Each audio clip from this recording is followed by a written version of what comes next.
Good afternoon, dearest ladies and gentlemen. We are again in beautiful Montgomerie golf course.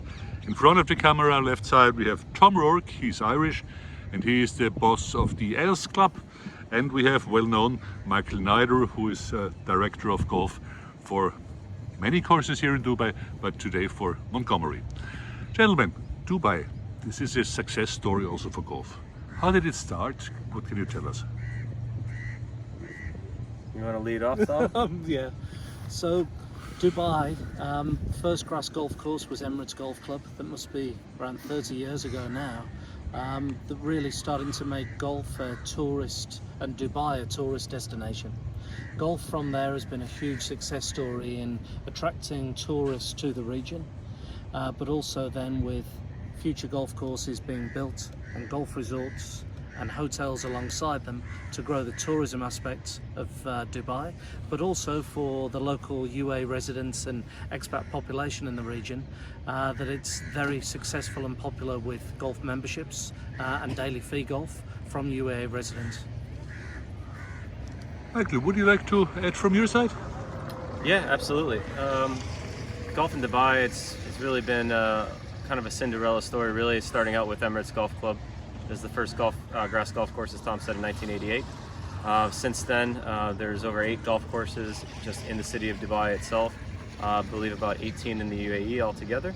And golf has really flourished mostly because it's a great climate for golf for the majority of the year. While the summer can be a bit hot, the majority of the year is really pleasant golfing weather. We also have some incredible golf course designers that have built some incredible golf courses. This one, Montgomerie, being one of them by Colin Montgomerie himself. Tom's golf course designed by Ernie Els. And quite a few other famous golf architects have designed quite a few other golf courses here in Dubai. I appreciate it quite well, guys, that you're here now, because I know this week is Dubai Desert Classic and you have a lot of things to do.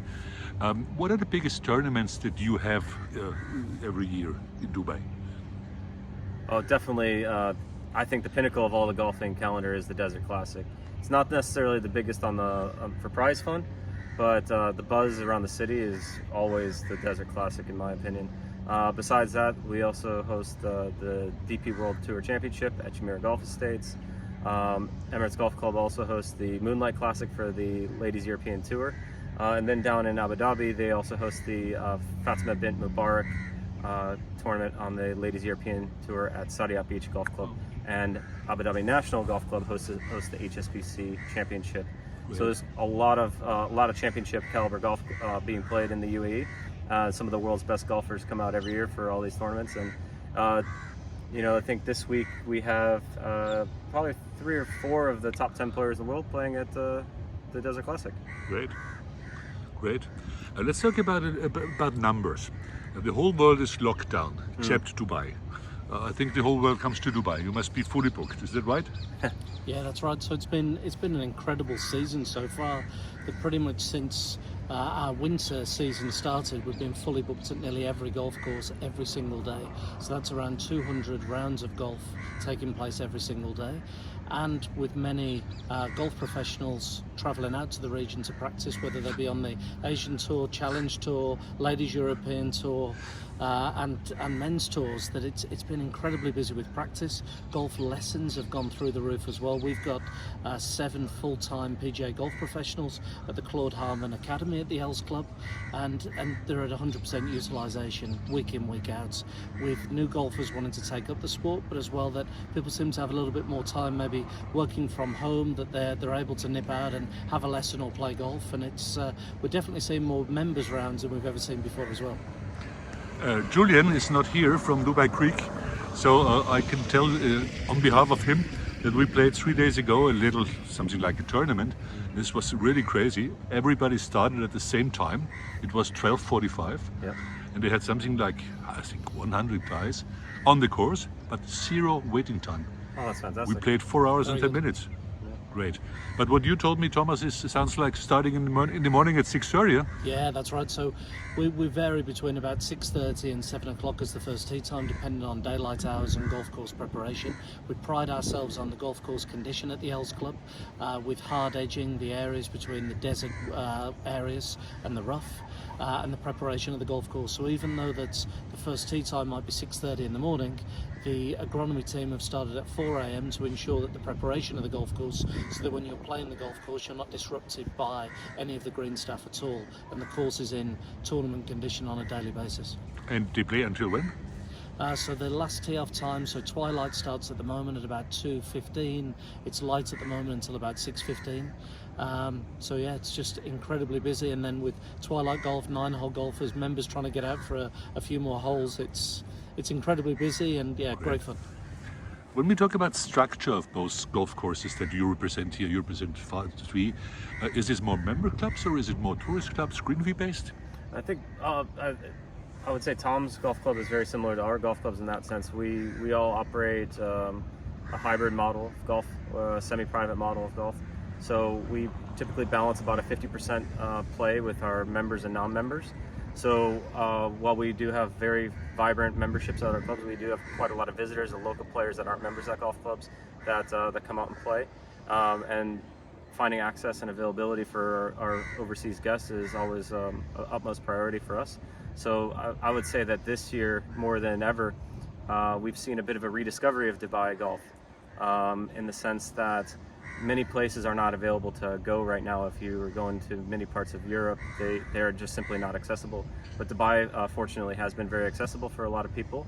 And maybe they would have booked a trip to go somewhere in Europe, or Spain, Portugal, but this year they've decided to come to Dubai. And I think people have found that Dubai is very welcoming, open, it's affordable, and yet you can have, and I mentioned this to you when we met last week as well, Harold, was Dubai can be whatever you want it to be. It can be the high-end luxury experience, and it could be a fun family affordable holiday as well. And there's a lot of places in between that can make a great trip out of it.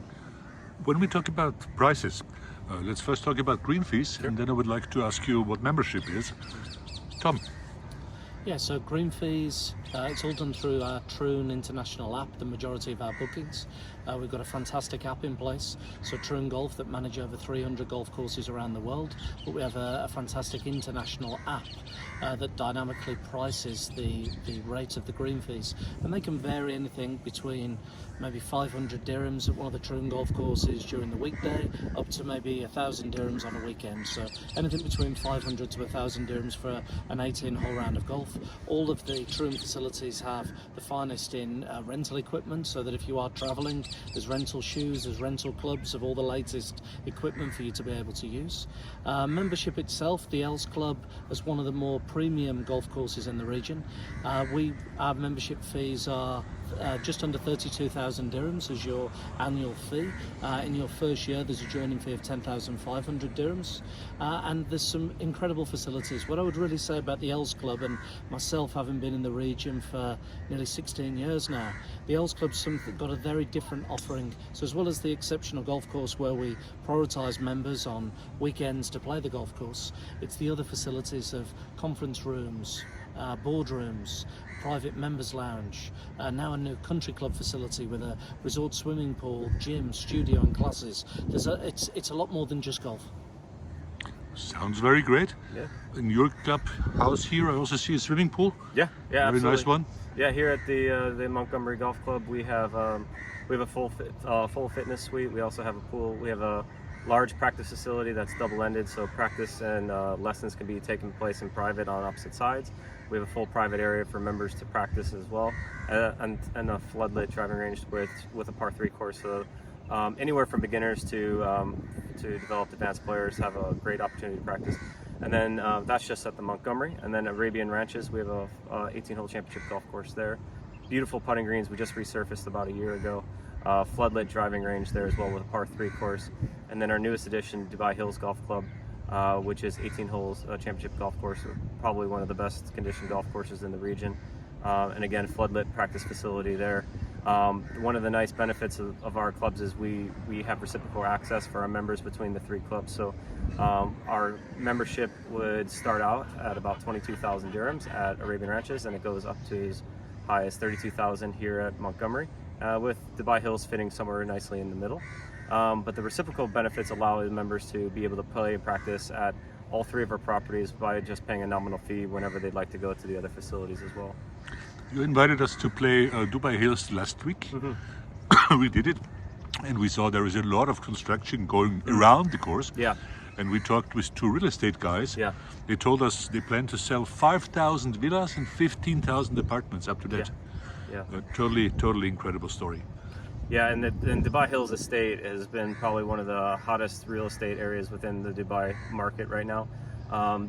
There's a lot of real estate in Dubai, a lot of home development areas going on, but by far, even through the pandemic, we've seen an incredible success at Dubai Hills. A lot of people, what we found during the lockdown was they were looking for more space, so they moved out of their apartments into larger villas, and the home sales as a result were really strong. And also people are looking at Dubai for a few other reasons as well. They're looking at it as a potential place to retire. There is a new retirement scheme with the government that's in place now, so which will allow people over 55 to get a residence visa as a retirement. And then there's also benefits as well that they can subscribe to by purchasing real estate here in Dubai. I also see that you do a very professional handling of the pandemic. I feel totally safe. Everything is disinfected, temperature is measured, everything every time I come here. I really feel safe. And yeah, last thing I have to add, I had now twice lunch here in your clubhouse. Oh, thank you. It's delicious. It's really delicious. This is like in a gourmet restaurant. I didn't expect this in a golf course. How is lunch at ours? Yeah, it's superb. So we've got a restaurant, the Big Easy, which is more of our casual fine dining. It's open in the evenings, which is a great steakhouse. And that we serve Ernie Els's wine as well, that's brought over from South Africa, and very beautiful restaurant. Then we have 261, which is our downstairs all-day dining with a magnificent terrace. The sun sets as well perfectly down the 18th hole that you look out to from the terrace, and we can often have over 200 guests there dining for dinner, and it's very busy with golfers coming off the golf course. But I think the big success story of 261 and the Els Club is, we do have a large amount of residents all around the golf course that could choose anywhere to dine, and we're so busy at the Els Club with our residents at Victory Heights within Dubai Sports City. Great. We come to our last question. Thomas, Michael, gentlemen, thank you so much so far. What is your recommendation when you hear there is a guy from Austria, Germany, Switzerland coming for 14 days to Dubai? What would you recommend? Oh, where do you start? There's so much to do in Dubai. Obviously, as a golfer, I'm going to go play golf. We do actually with our tour operators, we do a really good True and Trail package. So if you work with a tour operator in Austria, Germany, Switzerland, they should be able to avail the True and Trail rate, which combines Montgomerie, Arabian Ranches, Dubai Hills, and the Els Club. So that's a great way to get started. Besides that, whether you want to go zip lining, parachuting, have a lot of fun nightlife. Dubai has so much to offer. I don't really know where to start or really where to end. And the natural beauty as well, whether it's from going to the beach, the great parks that are here as well, especially at Dubai Hills with the huge park that they've got there as well for families. It's great fun. Water parks that are here. There is so much to do for all the family. It's a really special place. And don't forget shopping. Yeah, that's it. and at the skiing as well. In Dubai Mall, yeah. Yeah, so there's a lot on offer, and whether you be out here on a golf holiday, sightseeing with the family, with friends, it's an incredible destination. For the German-speaking world, mainly for Austria, I can recommend to book with Gruber Golfreisen. And Gruber has a cooperation with Desert Gate. This is Luke Manoni. Absolutely. And yeah, you both know them for sure. Yeah, so we do the True and Trail rates through Luke. Yeah, absolutely. Luke is, for me, a very professional incoming guy. Everything he organizes for us is absolutely top. And yeah. Fine. Thank you very much, and I wish you all the very best in beautiful Dubai. Thank you very much. Thanks, Pleasure. Harold. Thank Thanks, you. Thomas. Thank Thank you, Michael. Thank you.